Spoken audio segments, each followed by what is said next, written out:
ang isa lang sa pinagtataka ko, Kuya Siriac, ang haba-haba ng pangalan ng kanilang iglesia. Yung mahalagang pangalan, yun pa ang nawala. Kung bakit? Iglesia Katolika Apostolika Romana.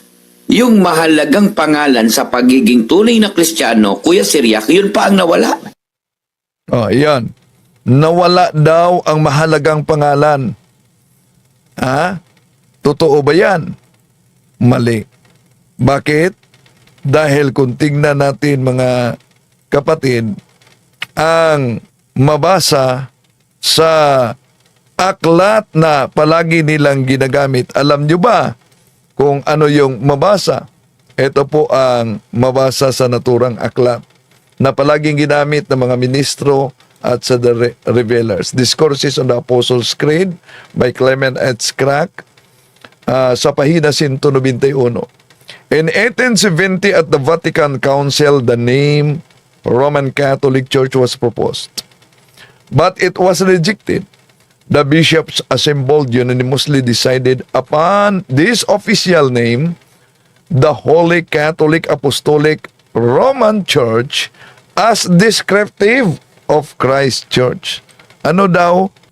Ang sabi diyan, paglalarawan sa tunay na iglesia na tatag ng ating Panginoon Jesucristo, ang One Holy Catholic Apostolic Roman Church.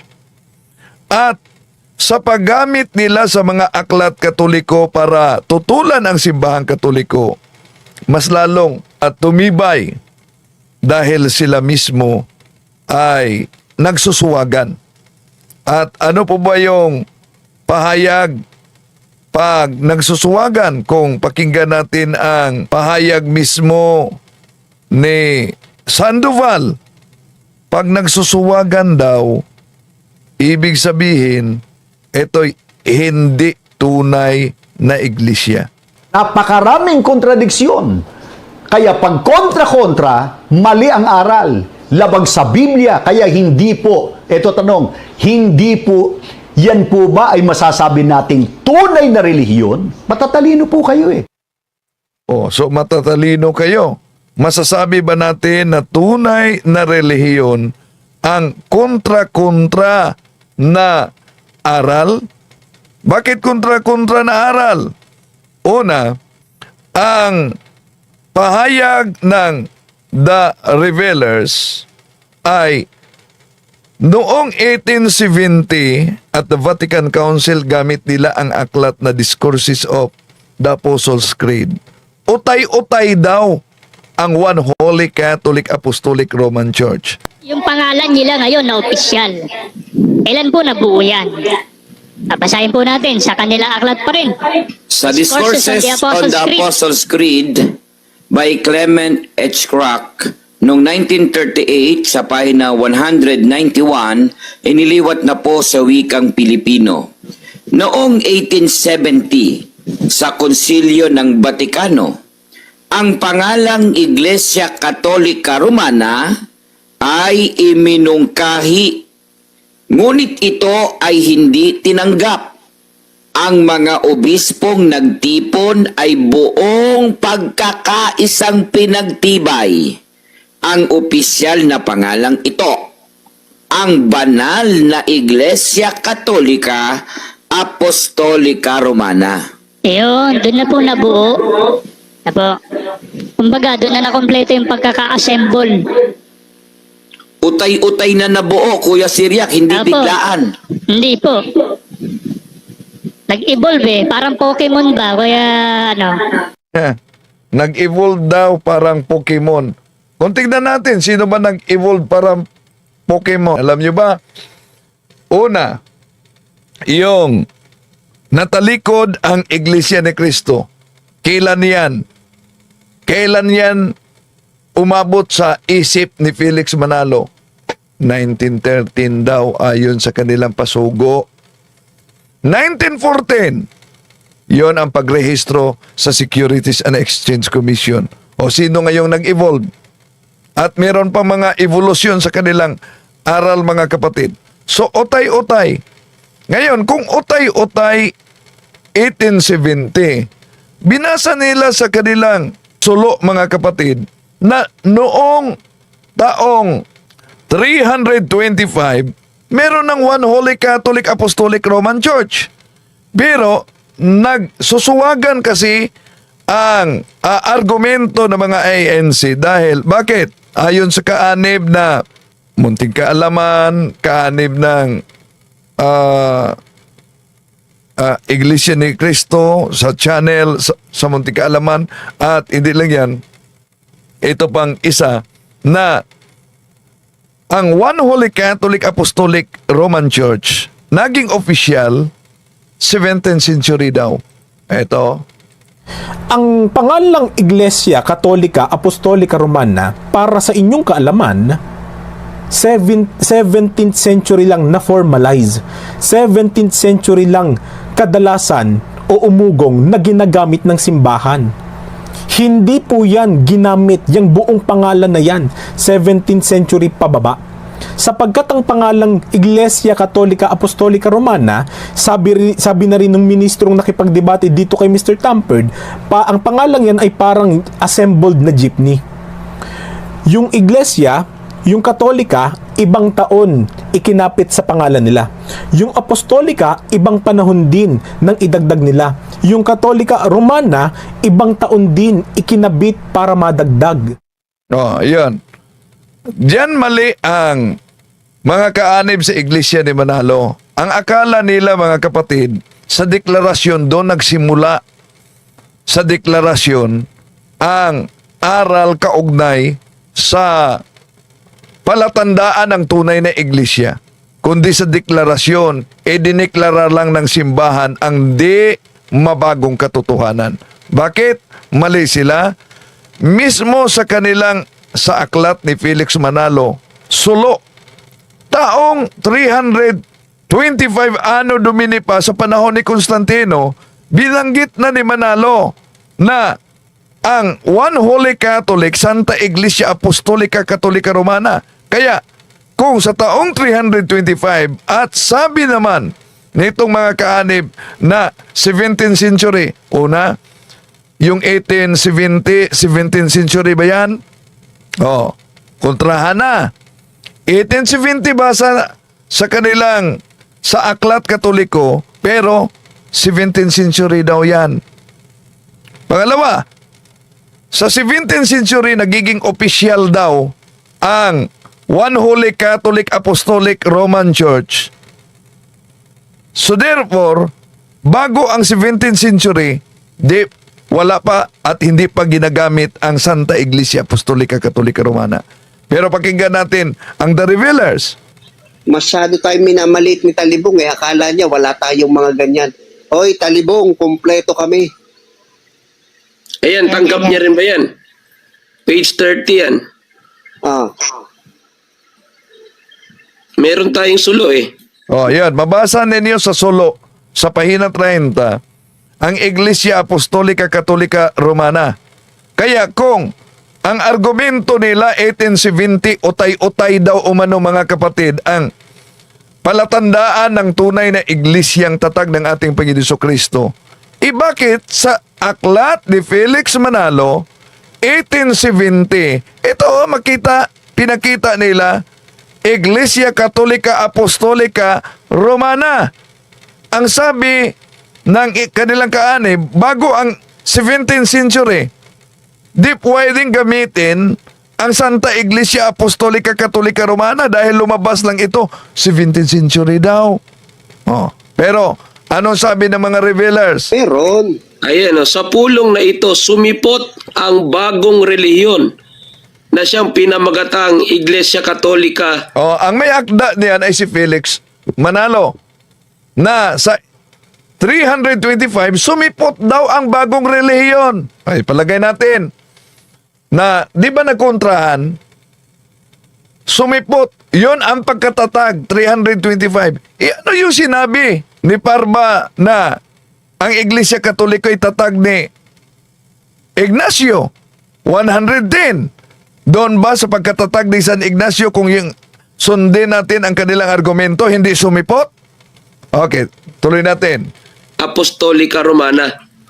So, sino ngayon ang sulpot?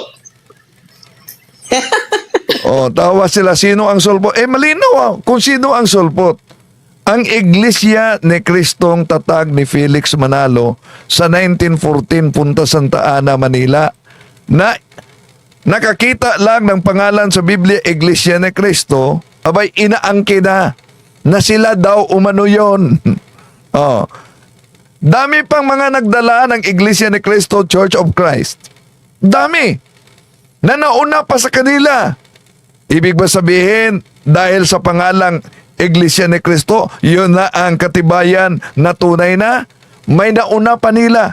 Ngunit katulad din sa Iglesia Tatag ni Felix Manalo na umaangkin lamang sa hindi kanila. Tuloy natin. Sumipot eh. Yari ka, diba? Talibong. At saka bagong reliyon lang pala yan. Ano ka ngayon, Talibong? Tanggap mo ba yun? Sulpot kayo? So, yan. Patawa-tawa pa sila, di nila napansin, nagkontrahan na. Bakit nagkontrahan? Di ba sabi na ang Santa Iglesia Katolika Apostolika Romana ay hindi umano lumitaw ang pangalan hanggang 1870 na ayon sa kanilang kasaba, 17th century. Pero, paano nila kontrahin itong nakasulat sa kay Felix Manalong Sulo, pahina 30? Pero paunahan na natin, Kuya Milan. Baka kasi pagkontrahin na naman niya, sabihin niya, sinabi ni Caramel Parba na itatag ang Iglesia Katolika noong 110 AD kay Ignacio. Yan. Sinabi ni Parba na itatag 110 sa panahon ni Ignacio. Baka umano, pag kukontra-kontrahin, talagang nagkukontra-kontra na talaga. Bakit? Nagkontra-kontra.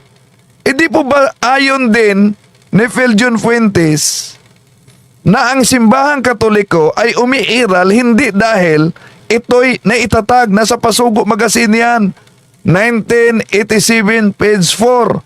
Phil John Fuentes, ito I have nothing against the fact that the Catholic Church which exists to this day could be traced back from the first century. See? First century. At ano pa? Ang sabi niya, the Catholic Church, therefore, and I strongly assert this, exists not because it was founded. Yun ang sabi ng ministro nila. Ang simbahang Katoliko umiiral ngayon hindi dahil ito'y naitatag. Kaya kung sasabihin nila na ang simbahang Katoliko ay natatag sa panahon ni Emperador Constantino o kaya ay naitatag sa panahon ni Ignacio sa taong 110 Anno Domini, hindi. Ang simbahang Katoliko ay umiiral sa panahong naitatag ito, 2nd century.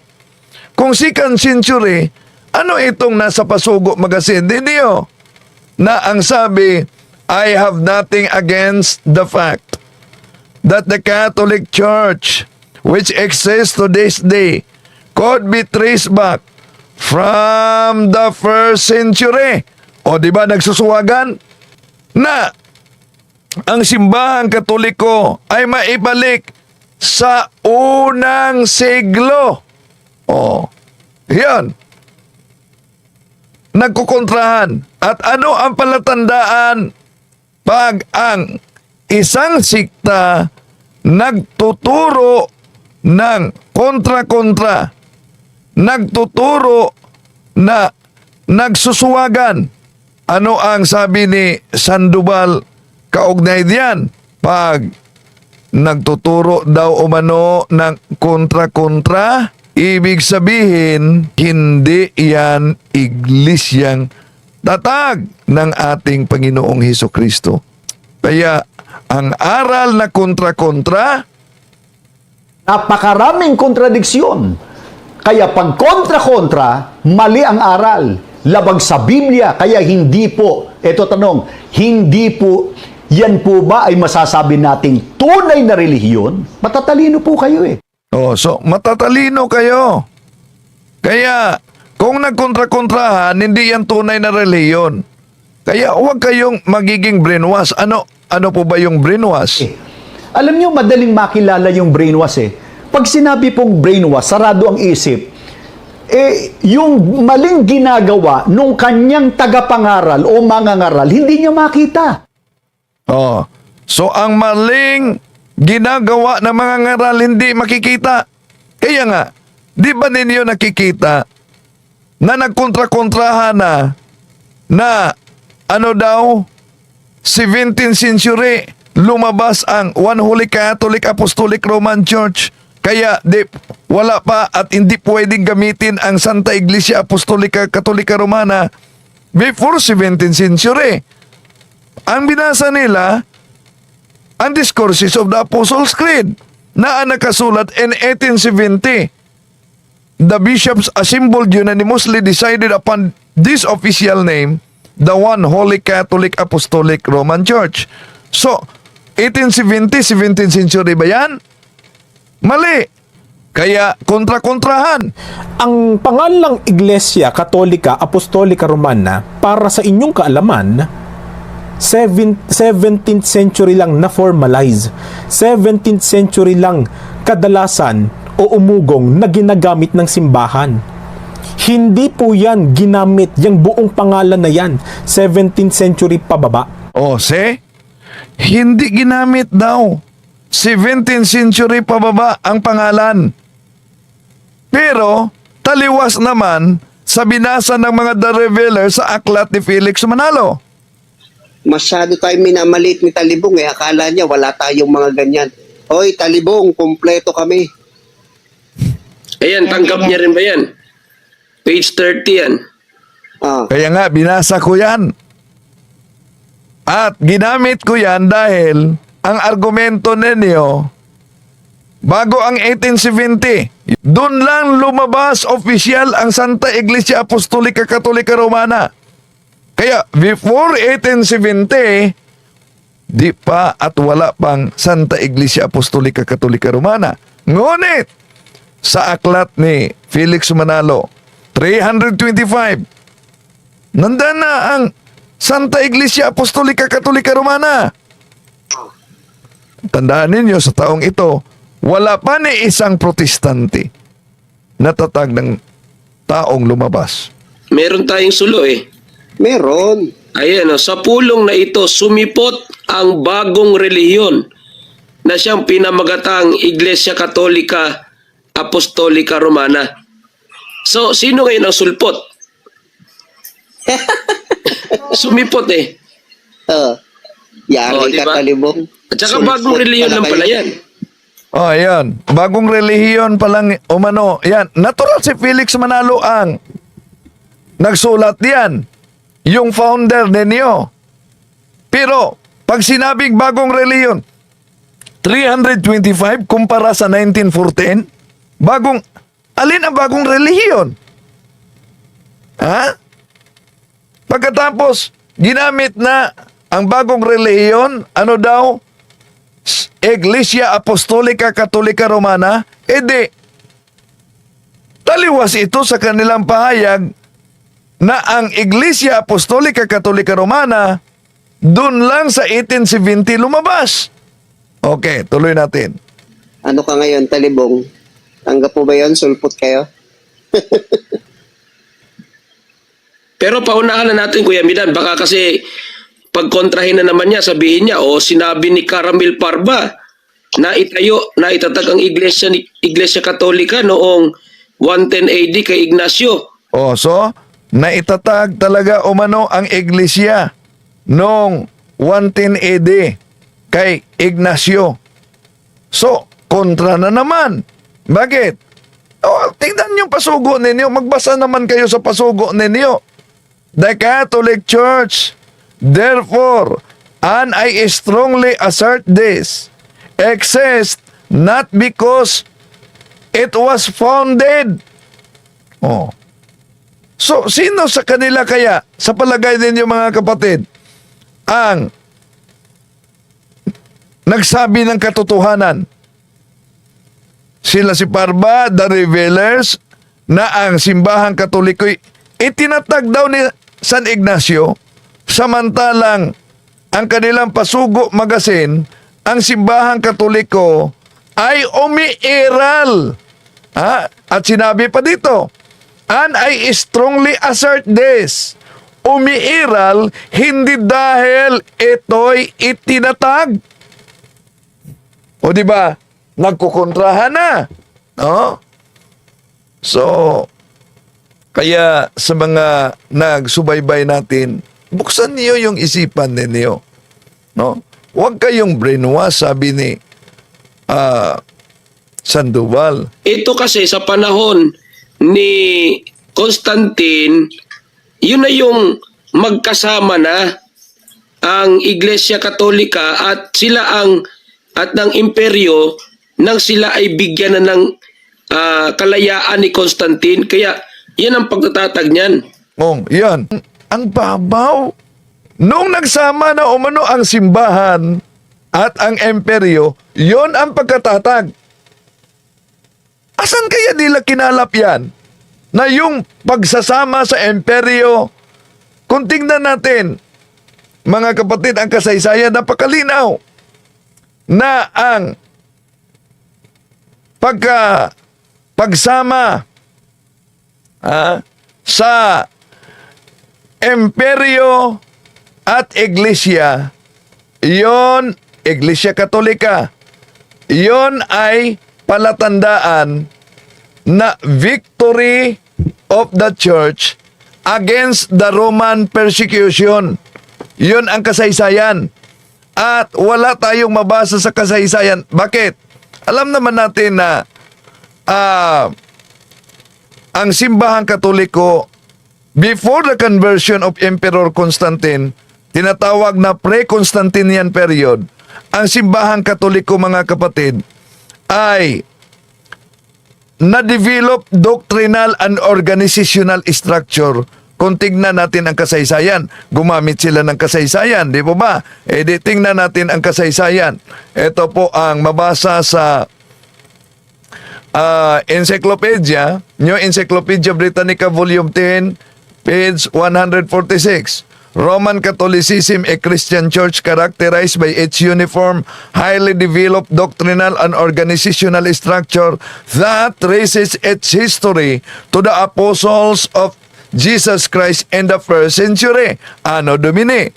The history of the Roman Church in the early pre-Constantinian period is essentially that of a small sect composed of recruits attracted from the lower classes of the empire. Napansin nyo ba? Pre-Constantinian period, ibig sabihin, di pa na-convert si Emperador Constantino.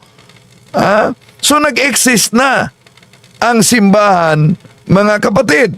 Pagkatapos, sinasabi nila na ang simbahan daw umano ay itinatag ni Constantino noong nagsama na. Mali! Dahil before Constantine, alam natin na ang paganismo, ang official state religion, ayon sa Collier's Encyclopedia, Volume 5, page 26, paganism was the official state religion. Christianity was suspect, and Christians were subjected to persecution. Ngayon, dahil mahilig silang umaangkin, mabasa lang Christian subjected to persecution. Ang tanong dito, sino itong Kristiyano? Sigurado tayo, hindi yan ang Iglesiang Tatag ni Felix Manalo. Dahil ang pinag-usapan natin sa history, sa panahon sa Roman persecution, 64 Anno Domini, during the time of Emperor Caesar Nero. So, sino yung Kristyanismo na mariing tinutuligsa, pinipersecute? Ito po sa Europe Before Modern Times by O'Brien. The principal reason why the Roman state tried to crush the church was a political one. The Roman government oppressed the people and ruled by force. Such a government cannot permit an organization like the Catholic Church to exist. The Christians would not adore the state as supreme in all things, would not accept the emperor as God. Yun ang kasaysayan, no, sa persecution. Kaya, nung na-convert na si Emperador Constantino, yun ba ang pagkatatag? Hindi. Ito ang mabasa natin sa kasaysayan, mga kapatid. World History by Lani Goldman, page 159, and 312 Anno Domini, the work of Christian missionaries was made easier when the Roman Emperor joined the church, Constantine. He adopted Christianity and made Christianity the official religion of the Roman Empire. Gradually, the temples of the old gods were closed and their lands given to the Christian churches. So, itong conversion ni Emperor Constantine ay palatandaan, mga kapatid, na ang simbahan ay nanalo sa digmaan sa mga pagano. Kaya tingnan natin ang mabasa sa Modern World by Beaton and Kaufman, pahina 37. Ito po ang mabasa natin, mga kapatid. Victory of Christianity. Constantine the Great, the successor of Diocletian, was the instrument employed by the divine providence at last to give peace to the church. Hindi po yung pagkatatag, kundi ang pagpanalo sa simbahan sa persecution ng mga paganismo noon. Oo, kasi merong mga awayan ng mga arsobispo dyan, kagaya nila Arios. Noon na, may awayan daw umano ng mga arsobispo kagaya ni Arios. Kahit kailan si Arios, hindi yan naging arsobispo. Oh. Oh, di ba? Yung mga yan, kontra-kontrahan sila. Ang ibig na sabihin niyan, nagkaroon na ng kapangyarihan ang Iglesia Katolika niyan. Oh, so ang ibig sabihin umano, nagkaroon ng kapangyarihan.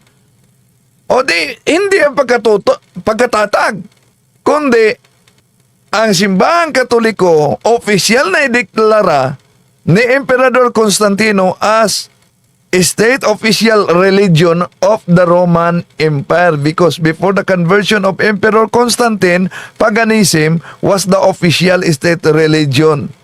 Kaya, nang na-convert na si Emperor Constantine, gradually, temples of the old gods were closed and their lands were given to the Christian churches. Yun ang tinatawag na victory, kung tingnan natin sa kasaysayan, victory of the Christianity. Oh, kala ko ba na sila nag-aaral talaga ng history? Abay, mahirap talaga, mga kapatid, pag ang history ay ginawang estore. Kaya, estoryahe. Ha.